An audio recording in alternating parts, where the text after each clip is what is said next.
What's up, Tweener heads? Welcome back to another Tweener head tennis video today here on the channel. Today we have a very special interview. It's a very lengthy one as well, but it's very worth it to watch because today we have the UMass girls who have been challenging the NCAA after their UMass A10 title has been stripped of them because of an unfair ruling from someone saying that the money that they received was very illegal, even though it was a complete clerical error from the school itself. And UMass has tried to deal with it. And instead of trying to clear their name, the NCAA just said, no, we're just going to take away your season and your title that you so deservingly won. So I talked to Brittany Collens and Anna Woosley, who are a part of that team, and Brittany, who started this movement after an IGTV post that she had, I believe, a couple of weeks ago. So I hope you guys do enjoy this. I want you guys to understand that this is very important to understand of what the NCAA goes through, because this is very unfair for them, and I want you guys to listen and learn from these two girls, and they had a lot to say and a lot of meaningful things to say as well. So please enjoy this video. Make sure you hit the subscribe and like button on this video as well. And if you want to help them out in any way, shape, or form, I'm leaving a link to their petition, so that way they can show the NCAA how much support they have by leaving it in the description below as well. I hope you guys do enjoy this video, and make sure to go give Brittany and Anna a follow as well to help them explore their journey. Thank you guys. Enjoy the video. So tell me how your feelings have changed. Yeah, so I think at first when I found out, I was sent like a headline basically, and Yeah. I didn't know it was about my teammate and I, my best friend Anna, who you spoke with. I thought like, oh, haha, like funny, like what's this about? And then I was like shocked, and then I was confused, and then I think that turned into angry and a little bit of like worry about what this like meant for the team, for my friends, for myself, what the image would look like. I think at first it painted us as cheaters, and it was just really out of context. Seeing a headline $9,100 and impermissible benefits, I think that's very misleading. But the great news is that since coming out with the petition, I think just like the tone has changed, and we've been so supported by people all over the world, which is just amazing. So I don't want to say I feel happy, because obviously this is an upsetting thing, but I am, happy that a conversation has started, and it seems to be, catching on. And I think that's a really good thing. I think for you too, I mean, what is that right after you made the video for Instagram? Because that's how I originally found it. I believe someone shared it. And was that right after you read the article, or was that? Yeah, so I found out on not this last Friday, but a week before. And I made some calls to my friends, my teammates, and then I talked to our athletic director, Ryan Bamford, and the present head coach, JC, and my former coach, my coach when I was there, the former UMass tennis coach. And yeah, what happened was I wanted, before just like writing away, I wanted consent. And so I wrote this petition on behalf of UMass tennis and the program. And I said, Ryan, I want to put this out there, and I have no idea who or what will get a hold of it, if it will be anything. And I said, do I have your consent? And he was really excited that student athletes are speaking out, because that just provided a different form of action than he could do on the legal end. As an athletic director, you have to, who isn't basically employed by the NCAA in some form, like you have to be careful with your wording, although he's definitely come out and supported us. So I think it was just, I just like got to work right away on that, and thankfully it's doing well. No, it is. Brad Gilbert, John Wertheim, Sports Illustrated. As soon as I got in touch with you, you're like, oh, I just got off the phone with Sports Illustrated. I'm like, okay, great. I'm really late to the party. But No, you're not. Trust okay. me. No, but it seems that there was a lot more going into this than I anticipated, to be honest, because when I saw the video, did you edit it at all, or how many takes did you do, or was there like a lot of things that you had to, because I know there's a lot of like red tape when it comes to speaking out against something, especially when it comes to college tennis and eligibility. So No, That's so funny. You're the first person who's asked me that, and I'm a sports journalism major, and I was at one point striving to be like an on-air talent, and so I was dying laughing. Not that it was funny when I was recording this, because I would hope not. Of course not, but like Good. I would have to stop. I didn't edit it. It was like done in one try, but it wasn't the first try. It was like 4 or 5, because what would happen is that I kept receiving all this information, like while you were doing it. Right, that I didn't quite understand myself. I like just think I've fully understood what's exactly happened, and I just wanted to make sure I could, articulate something that made sense to other people without forgetting things. I'm sure I still did forget things, but there'd be times where I'd think, oh my god, I just forgot that, or I'd like use the completely wrong word. So I think it took me like 3 or 4 tries. My poor mother, she had to sit there and listen to the same speech over and over again. No, trust me, it takes. People think it's easy to do that, and I started a YouTube channel for a tennis club, and the director of development, excuse me, was sitting down. He was doing the intro and everything. We have about 5 minutes of B-roll of him just laughing and not getting it right. So for you to do something serious like that in less than 5 tries, I'm very impressed. Oh, thank you. I appreciate it. No worries. I mean, the next thing I want to focus on for you is, now that you have the attention from some of the big names in tennis, what's the next step for you guys? Yeah. So basically, I think like still the most important thing is getting the word out there to everyone, saying like, hey, we have a petition, like please sign it, please share it, because that's what we want, like the NCAA to see. Like, unfortunately, the NCAA has ignored so many articles in the past that have come down on them. But, this is something different, where you're like, you get, I guess, a legal document or saying, people are literally petitioning you. But having said that, that is the first priority, is getting the story out there.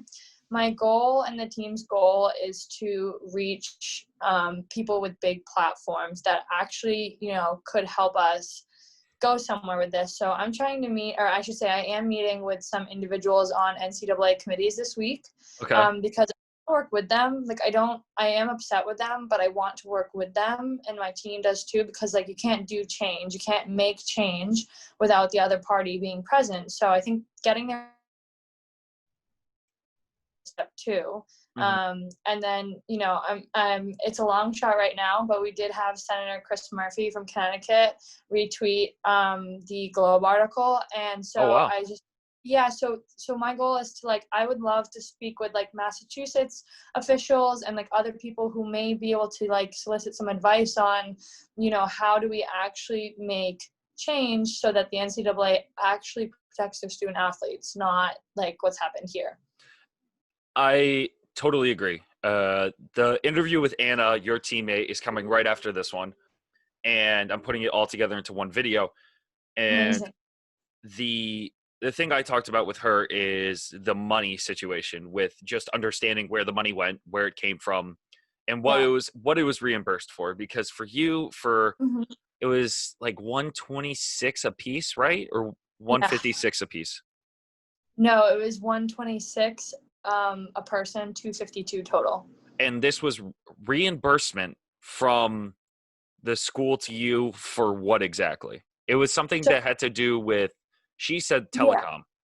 Yeah, so it actually wasn't even reimbursement. It was a stipend that was included. I guess it is a reimbursement in some form, but it wasn't we paid something. And then they paid us back. It's called a telecom fee, which I just found out what that is. I didn't know at the time. What is it? What is a telecom fee, if for those who don't know?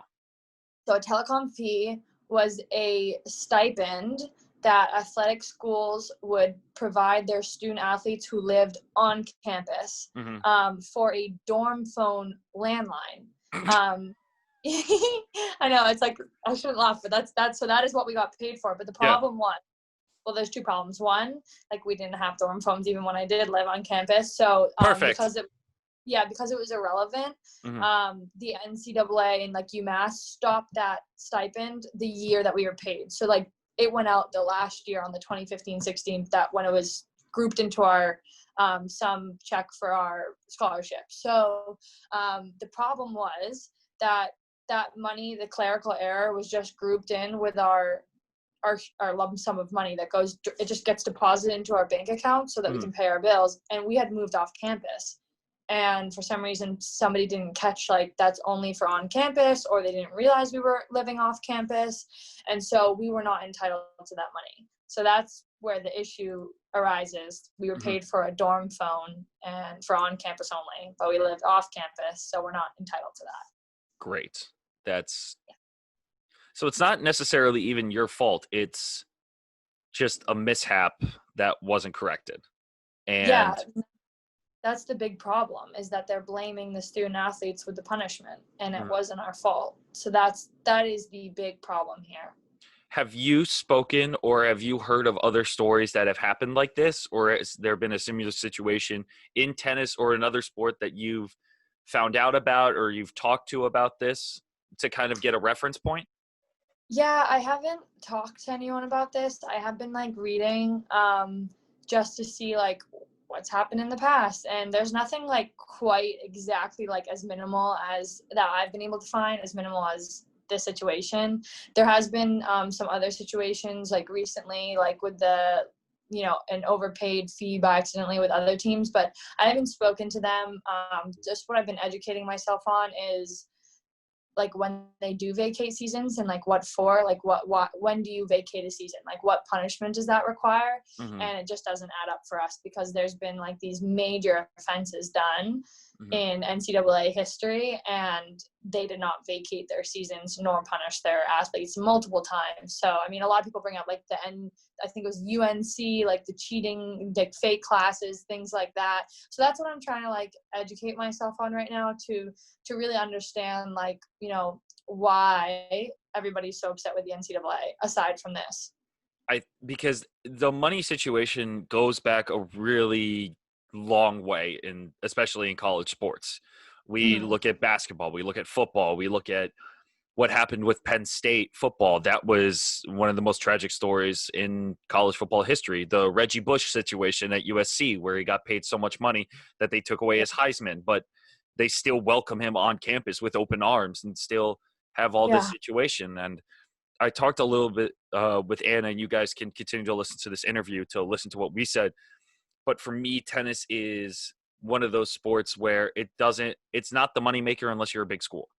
So we have to put that out there. As much as we love the sport and we love to participate in it, it's the reality of it. But to look at a school like UMass and the accomplishments that you had, to take away the one major season after not winning a championship, I think, for over 20 years, right? And not being able to, you still have it in your Instagram bio. It's like, do I have to take that out now? That still holds a place in your heart and still holds a place in school history. And you're going to take away that accomplishment for a mishap that the school had, not that you had. There wasn't, no one gave you cash. No one gave you a credit card. No one put it directly into your bank account. It was a clerical error that the NCAA doesn't seem to wrap around their head. Other schools can give kids money as a stipend, or as like for groceries, or if they're on a scholarship. That's different. This is, that's what I'm baffled by. Yeah, I think it all comes down to, this doesn't make sense. Exactly. And even when the committee of infractions was questioned on how they came to the decision, the answers didn't make sense either. They said, like, well, you should have pulled your players out of competition because they were ineligible. And UMass came back and said, how would have that been possible if we didn't know that this was a thing until years later? Like, they self-reported it as soon as they found out.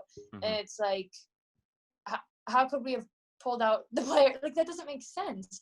And then they say, like, also, like, they say it doesn't matter the dollar amount, but it does, because in past there's been larger dollar amounts, and you haven't, like, they can't say $1 is too many when there's been, like, thousands of dollars too many on these big scandals, and they do nothing. So it all comes back to, this doesn't make sense, and I'd rather have a conversation that does. So I guess that's kind of where we're at.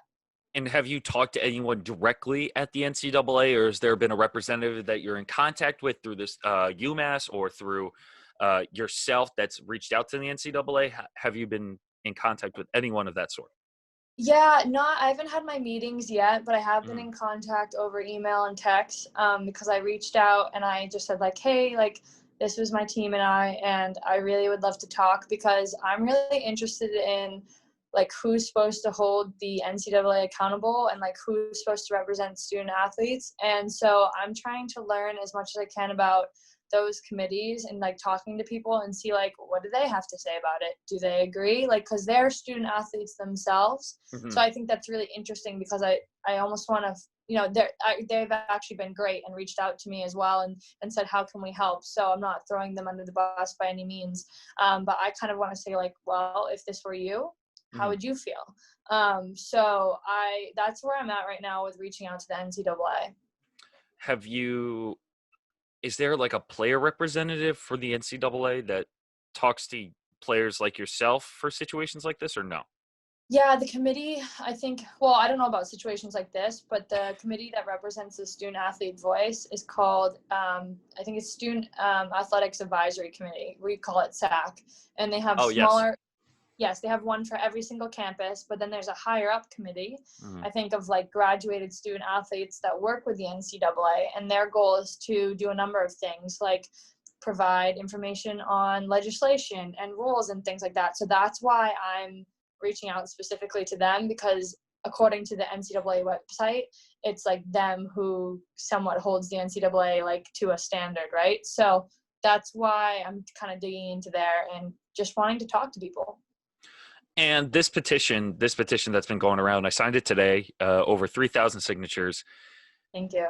No worries. Everyone should do that. If you haven't already, go click the link in the description and go sign it, because you're getting recognition from all the people that have been trying to kind of help in a way. You're looking for support, and this is one way you guys do that. And from I guess a lawyer's perspective, this just gives you more leverage to show the support of how wrong this is. Tell us more about why the petition has been set up. Yeah, you know, I think when I did it, like I said, I like started so quick that I was probably emotional, so I had no idea where it was going. But I actually, like, every time I refresh my phone, I think we're at like almost 3,700 now. It's been going like crazy, but love it. Like you said, the goal is to bring, like, you know, we can all sit here and say, oh, the NCAA, here they go again, like out of line, blah, blah, blah, blah. But I'm not sure that I know there's been a couple cases in which they've been sued, but I'm not sure, like, I think there's a huge impact when you bring them. I think when I last downloaded the petition, it was like 100 pages of signatures.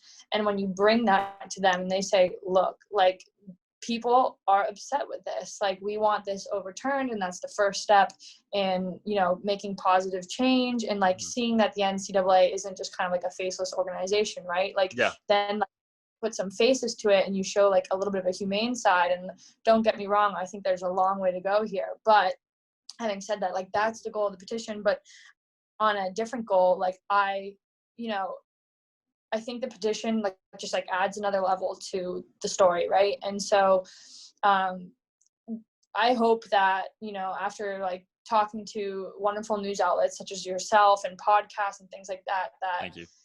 I can get like some sort of, you know, contact with people I normally wouldn't, senators, governors, things like that, and say, like, because if I'm being honest, I don't have the resources to like make a huge change, right? Like, I can start by using my voice.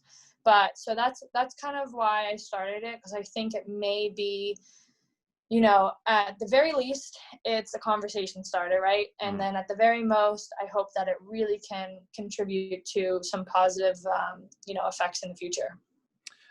So let's go down the road. Let's put this into perspective. You imagine there's two outcomes in this, right? You can get it back or you can't. If you do get it back, what's the next step?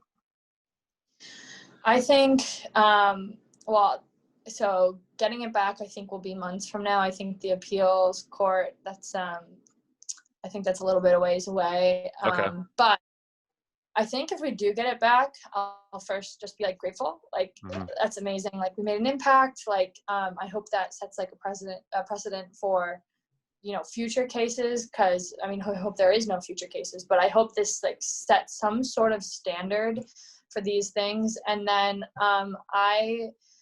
I'm just like going to continue to, you know, if I do get a hold of some of these, you know, state officials or things like that, then I think we'll go from there. I really don't know yet how I can make change in that regard. I'm just starting to dive into it now. But I think like the priority right now is like on a small scale, just getting it overturned if we can.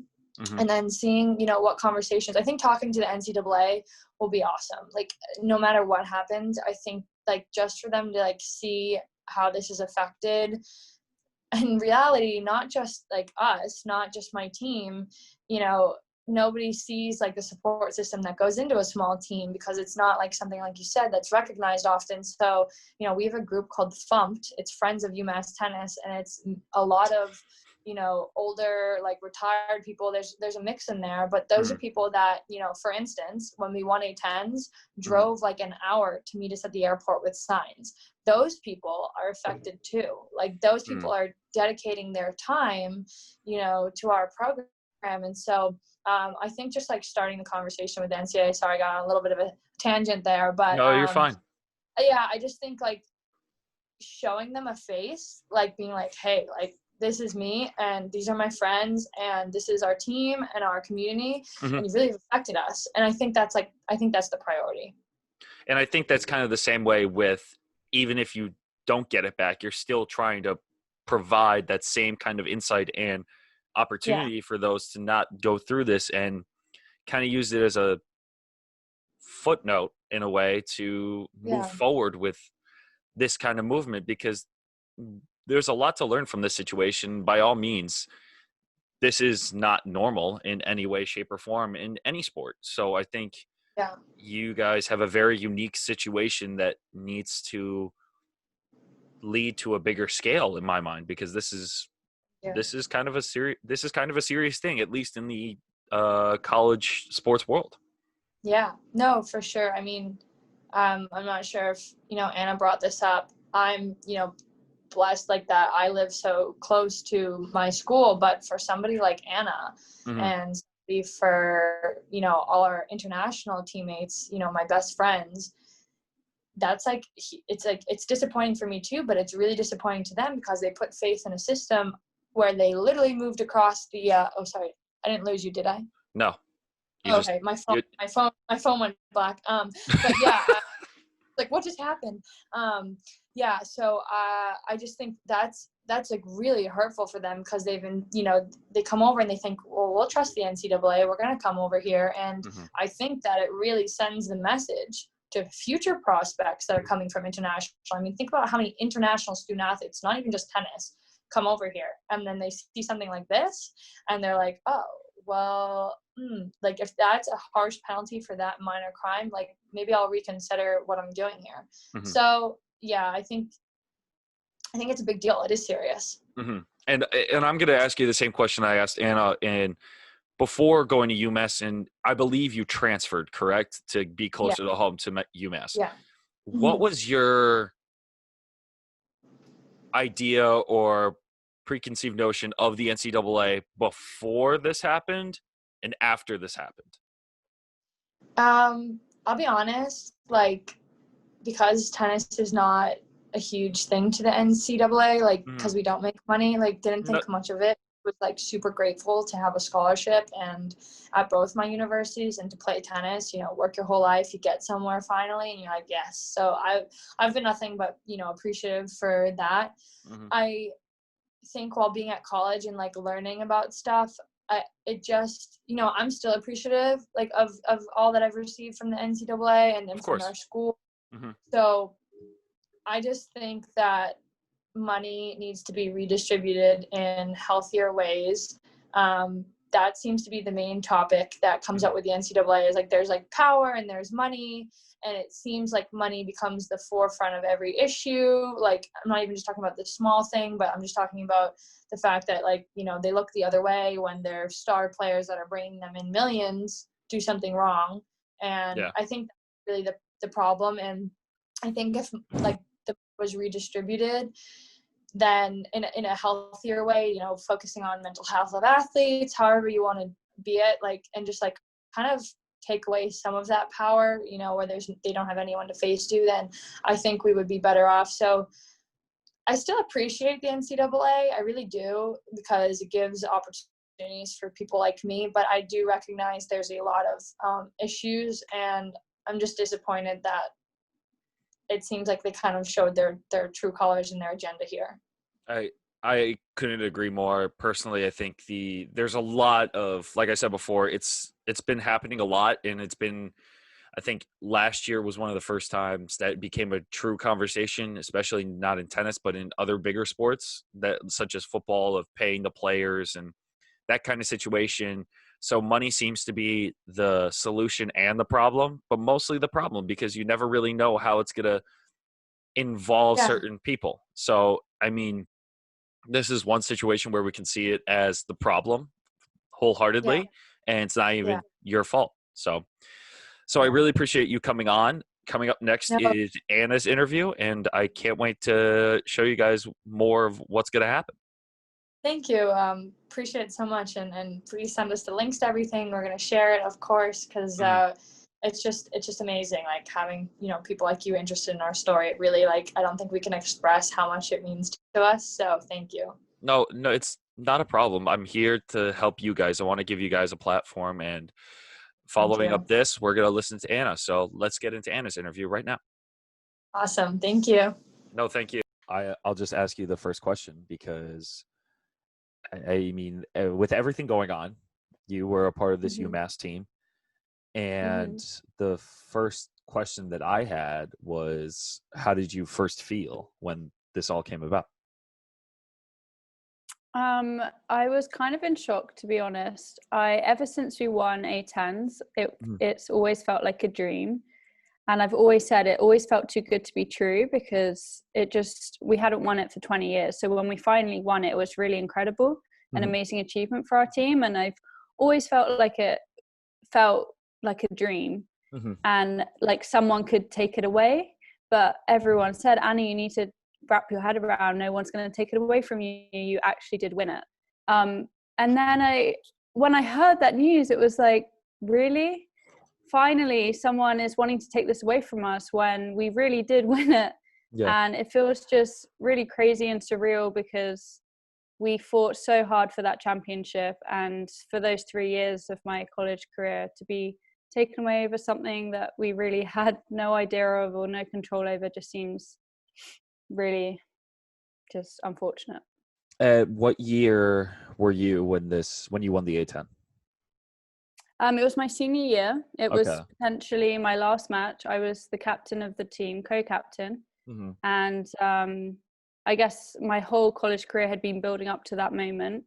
It came down to my match, and I came down from a set to clinch the title for the team. So it really was a lot of pressure, and I fell to the floor. I don't know if you've seen the video. I fell to the floor when we won, because it was like everything, all that hard work and sacrifice that you put in as a student athlete kind of just all came together, and my body just couldn't handle it. And it was just an amazing moment, and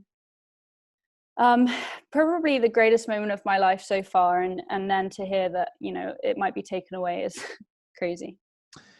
So I just wanted to get your opinion on, first, kind of to get into it, is, what did you think of the NCAA before, when you were getting recruited, versus what do you think of it now? Well, I can imagine what you think of it now. Yeah, so before, I was just so grateful that I had the opportunity to come to a different country and go to university across the world for 4 years. And I was offered a full scholarship to play tennis in a Wow. Division 1 school. So it was a great opportunity, and I was very grateful to the NCAA for that opportunity. And I just couldn't believe it was real that I could do that. So I loved my 4 years, and I was super grateful for what the NCAA offered to Division 1 student athletes.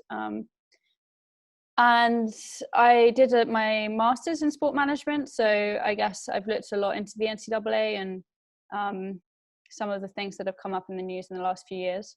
Mm-hmm. I guess I'm just becoming more and more disappointed with how they treat their student athletes when, you know, they preach that they're about protecting the student athletes, and yet they do a lot of things that don't necessarily protect them in a certain way. I mean, they're saying that I wasn't ineligible, that I wasn't eligible, and I was an ineligible athlete, which protects future student athletes. But I mean, okay, I understand being ineligible for things that I could control, but things that weren't in my control, I don't understand. So now I'm just really disappointed that that's how they would treat their own student athletes that basically worked for them for 4 years. So what's the biggest sport at UMass right now that you would think that gets more special treatment? Well, hockey are doing really well. Okay. So do you think their athletes get more special treatment compared to others? I would say they're definitely the money-making sports are definitely a priority. Like obviously, like it's the athletics priority to prioritize the sports that are making the money for them, which I understand. You know, they have boosters and they have alums who want to give back, and so they get a lot more donations than smaller sports like tennis. So that can be difficult when, you know, you see football teams and hockey players with like new technology, and you don't, because you only have 8 girls on the team graduating and two girls a year graduating, so you have a smaller alumni base. It's definitely different.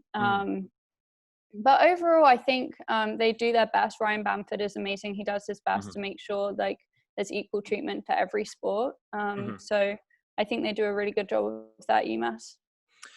I think when I was trying to ask you that question is the whole thing is how some athletes are treated different than others, and some money goes towards certain schools in a different way. I went to a big basketball school. I went to Xavier University. It's their basketball players are treated, I think, much differently because of they're publicized on television. They're on Fox. They're on ESPN. They're nationally ranked.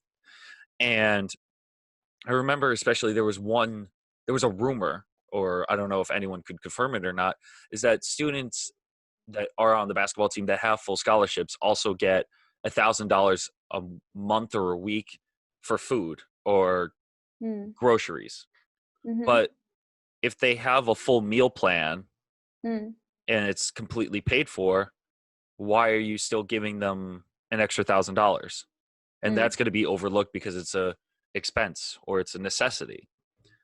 And for you, it was a little over $200 that were misplaced, correct? It was $126 each, I believe, or $125 split between you and myself and Brittany Collens. Yeah. So it was like 250 something total. Okay. And how does that work? Do they reimburse you and then it goes and it's expense towards the school? How does that legally work? As far as I'm aware, when we were on campus, we didn't see any money. It just would go through the e-bill. So, you know, our scholarship, room and board, it's all covered, it's all paid for, and you can go into my account and see it, but we don't receive any of the money personally. And then when you move off campus, you then receive that money into your bank account. So what happened was someone in athletics, in the athletic department, who deals with the money, gave Brittany and I that $125 extra that we weren't supposed to receive. And we unknowingly just, you know, receive the money and don't really check it, or just happy to receive the money to pay for our rent and for our groceries. And we didn't know that we received an extra $100. So that's what happened. And yeah, here we are. Did you ever, after this all came out, I'm assuming there's a lot going on in your mind. There's a lot of people to try to talk to about this situation. Mm-hmm. Did you reach out to anyone at the athletics department in billing, or did you try to reach out to your coach, the A10? I know the A10 president put out a statement. I know I believe your athletics director put out a statement as well. Mm-hmm. Who have you talked to so far with all of this? So firstly, we heard from our, she's not the head coach anymore, but she was our head coach. And she called us all individually to check in and let us know her thoughts on the issue. Mm-hmm. We received an update from the AD, Ryan Bamford. Mm-hmm. And he later sent out, a personal email to the team that he's trying his best to like get this resolved with the NCAA, and he's on our side and he'll do everything he can to support us, which was really nice of him to reach out. Mm-hmm. I haven't personally tried to reach anyone else because I know that UMass are doing everything they can to deal with it. Mm-hmm. I believe that the lady or the employee who was in charge of the money was left UMass, or I'm not sure if she was fired or what happened there, but she left UMass like soon after this incident happened. So she actually hasn't been employed by them for a few years. Okay. Is my understanding of things. So even if I wanted to, you couldn't talk to her. I'm guessing that that UMass have done their own. Well, they've investigated all the financials, obviously, so they know the situation. But no, I'm just I know that everyone's doing everything they can, and I don't want to be any extra hassle to anyone. So you're kind of just trying to stay by yourself and kind of focus on what you can do. Focusing on the petition and getting as many signatures as possible. So hopefully that will make a difference. The petition Anna's referring to is a petition to make sure everyone is getting noticed and making sure that, I believe, the NCAA more involved. Can you explain what the petition is? It's just a petition to appeal to show that what they've done is wrong, pretty much. So my teammate Brittany, the other student athlete who received the money, set it up.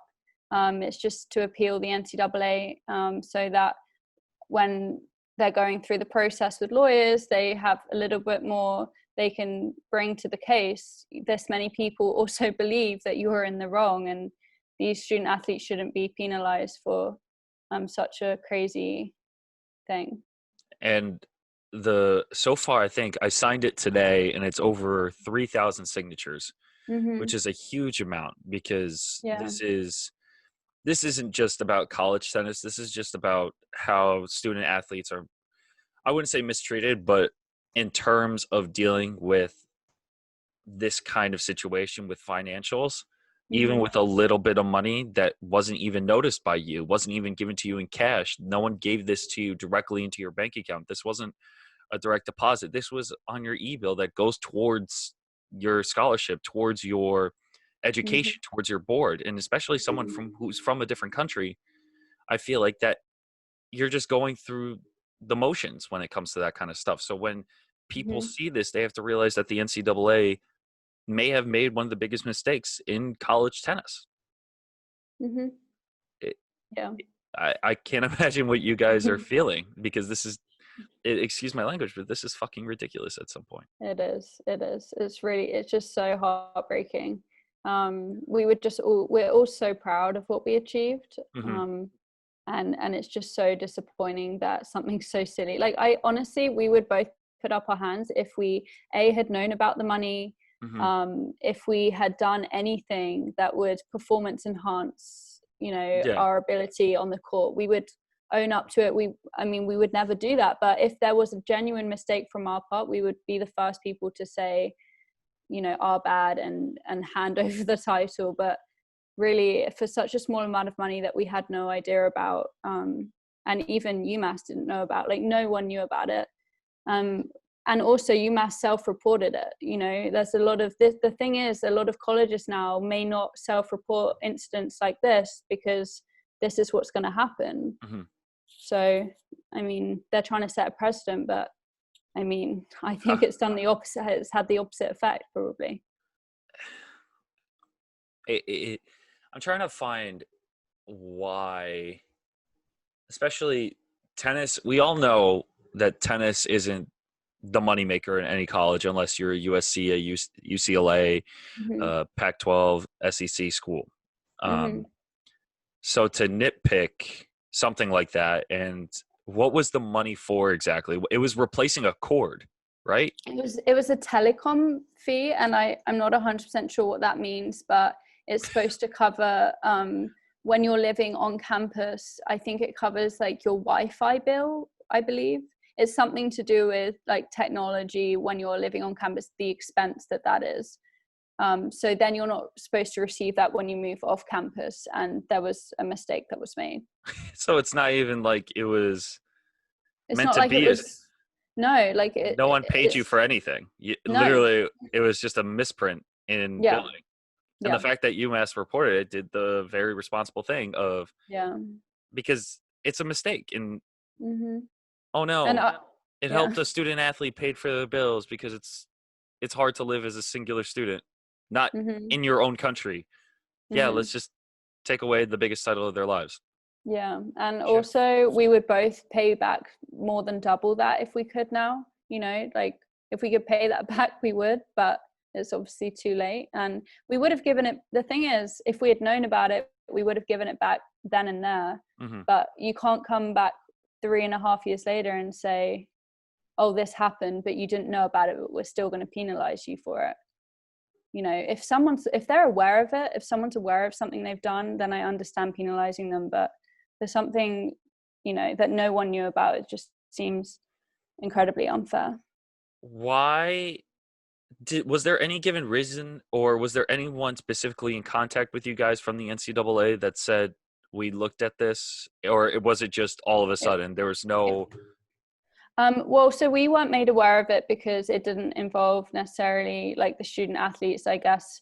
UMass have been battling this for a while, but they've kept it, you know, in-house. It's not something they wanted to involve everyone until they needed to. So I believe what happened was the NCAA did a report on UMass athletics, and then UMass did their own screening and asked for the NCAA's help, and then they found this mistake. They self-reported it to the NCAA. They came up with an agreement. They would pay a $5,000 fee, and I think some of the basketball team have a suspension, or they have a game suspension or something along something similar to that. And then they agreed to that, but then the NCAA infraction committee came in and said, actually, they were ineligible student athletes, so we're going to actually take away the year before it happened, the year of, and the year after. 3 years. So instead of penalizing the people that were involved, they're just going to penalize the people that are not even there and are still aren't there because they can. Yeah, I mean, I understand the year of, my junior year, take that away. Yeah. But the year before it even happened, and then the year after too, it's just, it's pretty crazy. It's just that's the only reaction you can have. Yeah, it's really shocking. It's like I think I'm still in denial about it because it just doesn't feel real. Very surreal. It's very surreal, and I think a lot of people need to help you guys sign the petition. All the links to those are down in the description below if you want to read more about it. The Boston Globe did an article about it. Sports Illustrated is now involved with this. I know Brittany that we talked to said that she just got off the phone with Sports Illustrated yesterday, so I can't wait to read that article. So I just want to wish you guys the best of luck. If you guys that are watching or listening, make sure you go help these guys out in any way, shape, or form. Try to reach out to UMass, try to reach out to the NCAA. If Anna, let's create a hashtag right now for Twitter. What would the hashtag be? If you could create a hashtag. Hashtag protect student athletes. Let's do that. Let's get that trending on Twitter. Hashtag protect student athletes. Let's do that. So if we can get that trending, that would be amazing. If we can do anything else to help you, Anna, please let us know. We really appreciate that. And thank you so much for talking to us. No, thank you for talking to us. Of course, and thank you for listening. I appreciate everyone having an interest in this and having our backs. Like, it really means a lot to all of us, so we appreciate it. No worries. Take care, Anna. Thank you. Nice to talk to you. Nice talking to you too.